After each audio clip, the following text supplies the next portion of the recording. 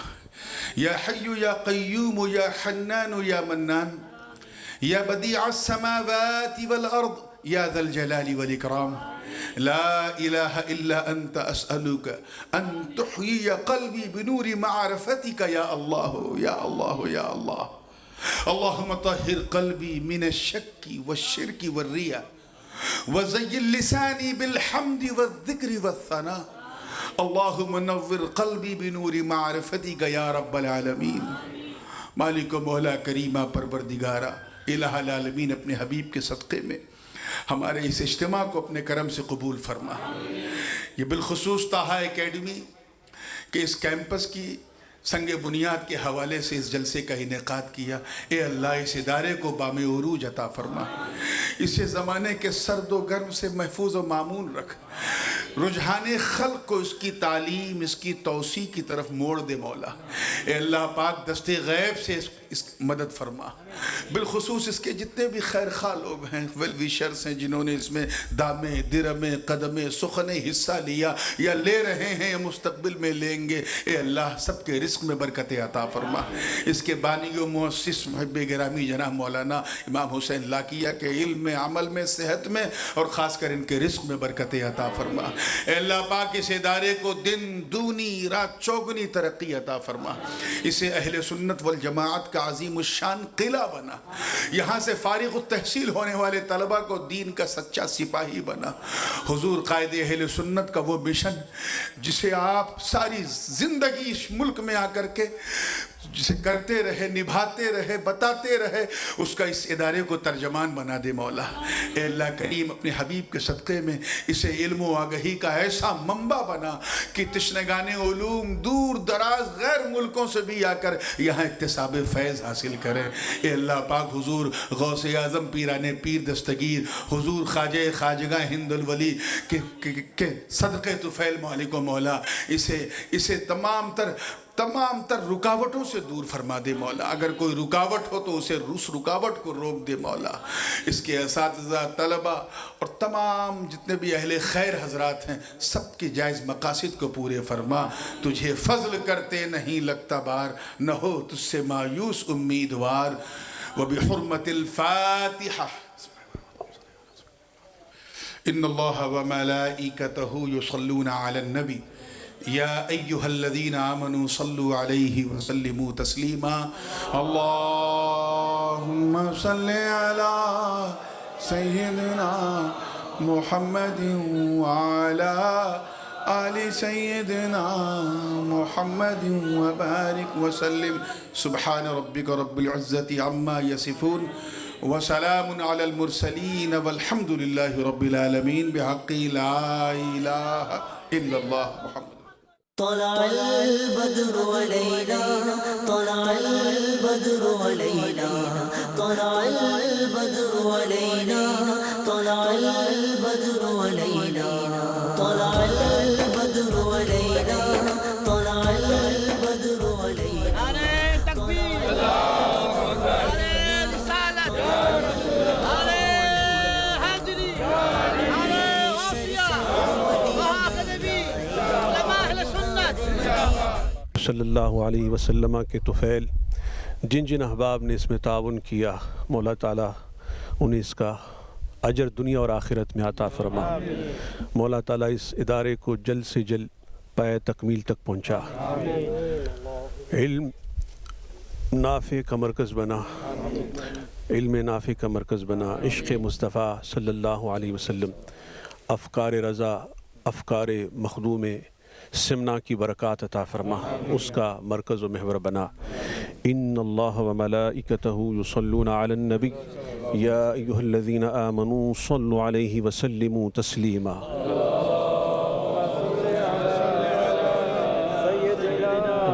صل على سيدنا محمد وعلى آل سيدنا محمد اللهم صل وسلم على سيدنا محمد تاج الرؤوس تزكية النفوس وعلى آله وأصحابه زين النفوس برحمتك يا أرحم الراحمين. الله الله الله الله